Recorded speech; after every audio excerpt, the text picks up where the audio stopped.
ကိုအောင်ထက်ရဲ့တဘာဝနဲ့စမယ်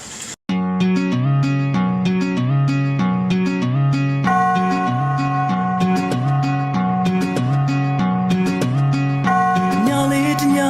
လာလေးကမသာဘဝလေးတဲ့သူလေးရောက်လာဘသူလေးမေးတာမမေးပါနဲ့တဲ့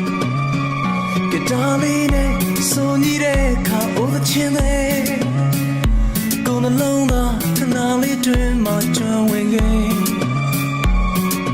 ကာရမဒန်တွေထဆွန်တဲ့သောနှခမ်းလေးနဲ့